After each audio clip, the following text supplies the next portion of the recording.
ये है दिल्ली दर्पण।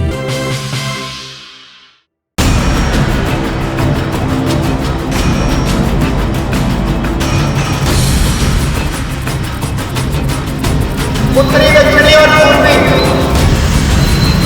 उन निगम को दिल्ली में काम करने नहीं दिया जाता। नमस्कार, दिल्ली दर्पण टीवी देख रहे हैं आप। मैं हूं आपके साथ पुनीत गुप्ता। दिल्ली में मौसम का तापमान जो है वो गिर रहा है, लेकिन राजनीति का तापमान वो बढ़ता जा रहा है। पूरे राज्य में आज बीजेपी की तरफ से उपवास रखा जा रहा है। हर वार्ड में एक कार्यक्रम किया जा रहा है, हर विधानसभा में कार्यक्रम किया जा रहा है। 2-3 हफ्तों से आप देख रहे हैं कि केजरीवाल हाउस के बाहर भी बीजेपी के जो मेयर हैं वो डटे हुए हैं, पार्षद हैं वो डटे हुए हैं, लेकिन सॉल्यूशन नहीं निकलता दिख रहा है। मेरे साथ बजरंग शुक्ला जी हैं, भाई जिले के अध्यक्ष हैं। आज वो भी यहाँ पे उपवास में पहुँचे हैं। उपवास बजरंग जी, अब तरीका बच गया है कि आपको अपना पैसा लेने के लिए? नहीं, पैसा लेने के लिए क्या करें हम? आप बताओ ना, लोकतंत्र में क्या कर सकते हैं हम? लोकतंत्र में हम अपना पैसा मांग सकते हैं ना उनसे। उनकी तरह अराजक तो हम हैं नहीं कि अराजकता करेंगे। तो हमारे पास लोकतंत्र में जो अधिकार दिया गया है धरने का, प्रदर्शन का या फिर उपवास का, वही तरीका तो हम अपनाएंगे। वही तरीका हम अपना रहे हैं। कई दिनों से जयप्रकाश जी भी जो मेयर हैं, तीनों मेयर भी वहाँ पर बैठे हैं, केजरीवाल हाउस के बाहर भी लगे हैं और पार्षद भी वहाँ पर हैं। क्या लग रहा है कि क्यों नहीं सुनना चाह रहे हैं? क्या कारण हो रहा है, या फिर वो सही हैं आप लोग गलत हैं? नहीं, देखो, वो सुनना नहीं चाह रहे, उसका कारण कोई हमें तो समझ में आ नहीं रहा, क्योंकि हम तो अपनी बात को वहाँ मनाने बैठे थे। हमें ये लगा कि वो दिल्ली के मुख्यमंत्री हैं और नगर निगम चूँकि दिल्ली में काम कर रही है तो एक साथ काम करना चाहिए। आप उदाहरण देखिए कि दिल्ली में जो है केंद्र में भाजपा की सरकार है, लेकिन दिल्ली सरकार की जो भी ज़रूरतें हैं वो भाजपा सरकार, केंद्र की मोदी सरकार सारी चीज़ें उपलब्ध करा रही है। लेकिन उधर जो दिल्ली सरकार है वो नगर निगम में चूँकि भाजपा की सरकार है इसलिए सौतेला व्यवहार कर रही है। अब हमारे लिए मजबूरी है, हम अपने निगम के कर्मचारियों को पैसा नहीं दे पा रहे, हम अपने अस्पताल नहीं चला पा रहे, हम अपने स्कूल नहीं चला पा रहे। हमारा जो पैसा है 13,000 करोड़ रुपया वही नहीं हमें दे रहे हैं।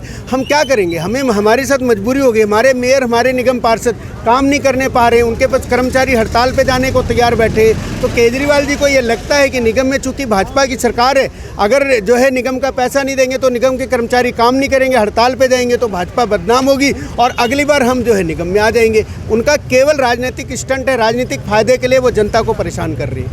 बजरंग जी, कोई तरीका, कोई कानूनी तरीका भी तो होता होगा ना, क्योंकि पहले भी सिविक सेंटर पर भी घेराव किया था, आदेश गुप्ता जी ने भी किया, उसके बाद अब तो बड़े पैमाने पर होने चुका है। कानूनी तरीका नहीं है कि आपको लग नहीं रहा कि अगर पैसा अब हमारा ही पैसा है तो हमें तो मिलना चाहिए? नहीं, लोकतंत्र में कानूनी तरीका सारी चीज़ें होती हैं, वो चीज़ें भी हो रही हैं, लेकिन घेराव की जो बात है, लोकतंत्र में हमारा एक अधिकार है। जनता को बरगलाते हैं। केजरीवाल जी में एक वो पता नहीं कौन सी जड़ी बूटी उनके पास है ना, वो जनता को झूठा बरगलाते हैं। जनता को भी तो ये पता चलना चाहिए, क्योंकि निगम पार्षद सबसे छोटी इकाई है और जनता का काम निगम पार्षद से पड़ता है।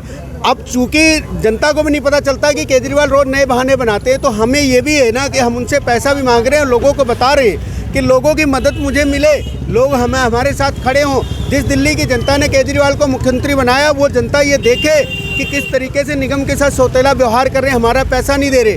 तो लोकतंत्र के जो तरीके हैं उस तरीके से हम बातें अपनी रख रहे हैं। आज भी मुख्यमंत्री आवास पर हमारे मोर्चे प्रदर्शन कर रहे हैं, उसके साथ हम लगभग 50,000 कार्यकर्ता 280 मंडलों पर उपवास पर बैठे हुए हैं। आखिर हमें क्या ज़रूरत है?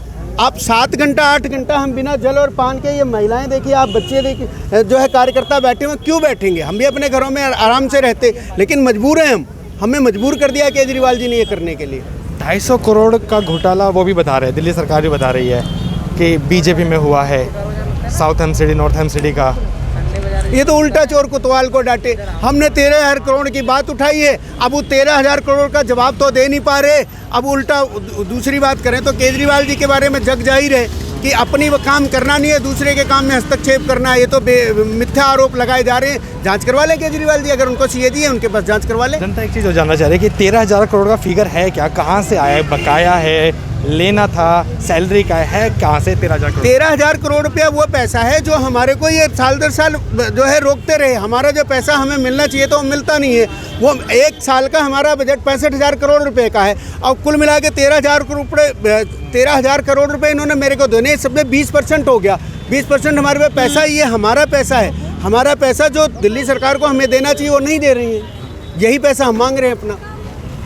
अब ये भी कह रहे हैं कि आप लोग भी आम आदमी पार्टी की राजनीति करने लगे हैं, जैसे उपवास पहले आम आदमी पार्टी क्या करती थी, आप भी उन्हीं के तरीके पे आ गए हैं आप लोग। नहीं, आम आदमी पार्टी का कार्यकाल कितने साल का है? कितने साल से आम आदमी पार्टी बनी है? भारतीय जनता पार्टी, जनसंघ और उसके बाद राष्ट्रीय स्वयंसेवक संघ जो है कब की है, कब से बनी हुई है? ये हमारा अनुकरण करते हैं, ये हमारी चीज़ें सीख रहे हैं, हम क्या इनका सीखेंगे? ये उपवास और लोकतंत्र में सब चीज़ तो हमने किया है और हम कर रहे हैं, ये तो अराजकता करते हैं। ये इनके लोग तो सड़कों पर उतरते हैं, बसें तोड़ते हैं, लोगों को मारते पीटते हैं, हम थोड़ी वो कर रहे हैं। हम तो उपवास शांतिपूर्वक तरीके से अपनी मांगे मंगवा रहे हैं। अच्छा, जनता मिलेगा पैसा, ये आपको लगता है मिल जाएगा इस तरीके से? मतलब जनता को तो काम से मतलब है कि पैसा मिल जाएगा। नहीं, क्यों नहीं देंगे? देना पड़ेगा इनको। हमारा पैसा क्यों नहीं देंगे? तो ज़बरदस्ती हो रही है, इनकी तानाशाही चल रही है। उस तानाशाही को हम बर्दाश्त नहीं करेंगे और जो भी तरीके हैं लोकतंत्र के, हम सारे तरीके अपनाएंगे और इनको मजबूर कर देंगे। या तो ये पैसा देंगे, नहीं तो इस्तीफा देंगे। वही तरीके। और क्यों, आप उपवास का तरीका देख लिया, आप घर पे जो बैठे हैं वो तरीका देख लिया, आप कौन से तरीके निकलेंगे? और बहुत सारे तरीके हैं लोकतंत्र में। लोकतांत्रिक जो तरीके होंगे, अराजक वाले तरीके हम नहीं अपनाने वाले केजरीवाल की तरह। हम अर्बन नक्सली नहीं है, हम भारतीय जनता पार्टी के समर्पित कार्यकर्ता हैं और जनता के प्रति समर्पित है। जनता के समर्पण, जनता के काम के लिए अगर हमें लगेगा एक दिन उपवास के बजाय हमें 10 दिन का उपवास करना पड़ेगा, महीनों का भी आमरण अनशन करना पड़ेगा, वो भी हम करेंगे। ठीक है, चलिए, ये तो बात हो गई उपवास की आज की। किसान जागरूक अभियान आप चला रहे हैं, कल हमने देखा कंझावला में काफ़ी बड़ा कार्यक्रम किया, क्या जरूरत पड़ गई किसान जागरूक अभियान की? नहीं, अब किसान देखो क्या होता है, आम जो किसान है वो अपने खेतों में काम करता है। ये विपक्षी पार्टियों का एक एजेंडा है। मोदी सरकार इतना बढ़िया काम कर रही है, देश में भी कर रही है, किसानों के लिए कर रही है। इनके पास अब ये मुद्दा विहीन लोग हो चुके हैं, इनके पास मुद्दा नहीं है, तो उस मुद्दे के ना होने के बाद इन्होंने एक नया मुद्दा ढूंढते हैं और लोगों को बरगलाते रहते हैं। वो किसानों को ऐसे बरगला रहे हैं और रियल में किसान नहीं। कल आप कंझावला की रैली में अगर रहे होंगे, आपने देखा होगा वहाँ पर हज़ारों की संख्या में किसान इकट्ठा हुए थे और अपनी मर्जी से आए थे। आपने इंटरव्यू लिया होगा, तो वो समझ रहे हैं, सारी चीज़ें जान रहे हैं। ये कुछ बड़े बड़े बिचौलिए हैं और दलाल हैं जिनकी आड़तों के माध्यम से इनकी उगाही बंद हो गई है, वो यहाँ पर बैठ रहे हैं। और इसको जो पूरी पार्टियां, भाजपा को छोड़ करके विपक्षी जो भी पार्टियां हैं वो समर्थन कर रही हैं, केवल इसलिए कर रही हैं कि देश में नरेंद्र मोदी सरकार को अस्थिर किया जाए। जो अच्छा काम कर रही है वो काम ना होने पाए और इनके सत्ता में आने का रास्ता खुले, लेकिन ऐसा होने वाला नहीं है। भारतीय जनता पार्टी जो है हर गली गली जा रही है, किसानों को बता रही है कि किसान सुधार बिल के क्या फ़ायदे हैं और लोग समझ भी रहे हैं। परसों आपने देखा होगा 10 किसान संगठनों ने कृषि मंत्री से मिलकर के उसका समर्थन किया है। लगातार उनकी संख्या बढ़ रही है। अब इनका बरगलाना भी खत्म होगा और ये मुद्दा भी खत्म होगा। अभी तो ये शुरुआत है, अभी तो उपवास की, अभी और भी जगह जाएंगे आप लोग? हाँ, आप जाएंगे मंडलों में कार्यक्रम में। मुझे आप जिस तरीके से बोल रहे हैं, स्टेज पे बोल रहे हैं, मीडिया पे भी बोल रहे हैं, प्यास तो लगी जाएगी, भूख तो लगी जाएगी? कोई बात नहीं, प्यास लगेगी, एक दिन नहीं पानी पियेंगे, लेकिन इतना हमारे कार्यकर्ताओं के लिए इससे के माध्यम से इतनी ऊर्जा है हमारे पास कि हम पूरा 5 बजे तक बिना पानी पिए काम करेंगे। रहेंगे, ऐसे ही रहेंगे? बिल्कुल रहेंगे। साथ चलिए मेरे। तो बजरंग शुक्ला जी है और उपवास में है इसी वजह से कि 13,000 करोड़ जो मांग है भाजपा की कि वो पूरी हो जाए।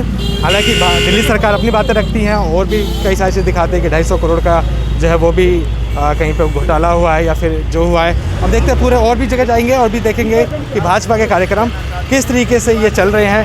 अभी भाई साहब मेरे साथ, मास्क कौन सा लगा रखा है, क्या मास्क लिखा हुआ है इस पर? 13,000 करोड़ MCD के वापस दो। ऐसे मिल जाएंगे मास्क लगाने से? बिल्कुल, मास्क से मिलेंगे और आप सब लोगों की आवाज़ से मिलेंगे। चलिए ठीक है। ये 3,000 करोड़ जारी करो लिखा हुआ है, 13,000। अच्छा 13 मतलब ये 13,000 करोड़ है, वो एक मिट गया है उसके आगे से। और भी इस तरीके से पूरे कार्यक्रम में राजधानी में जिस तरह देखा जा रहा है कि MCD चुनाव को लेकर अब राजनीति बहुत और भी तेज हो चुकी है। कई जगह उपवास हो रहे हैं, कई जगह विरोध हो रहे हैं, लेकिन अब जो जनता है उसका जो विकास कार्य है वो कब तक होगा, पैसा कब तक मिलेगा नहीं मिलेगा, घोटाले क्लियर होंगे, ये आने वाला वक्त बताएगा। दिल्ली NCR की बाकी तमाम खबरों के लिए आप देखते रहिए दिल्ली दर्पण TV। लेटेस्ट खबरों के लिए सब्सक्राइब करें हमारा YouTube चैनल या फिर लॉग ऑन करें www.delhidarpantv.com। खबरों की कवरेज और विज्ञापनों के लिए संपर्क करें इस नंबर पर।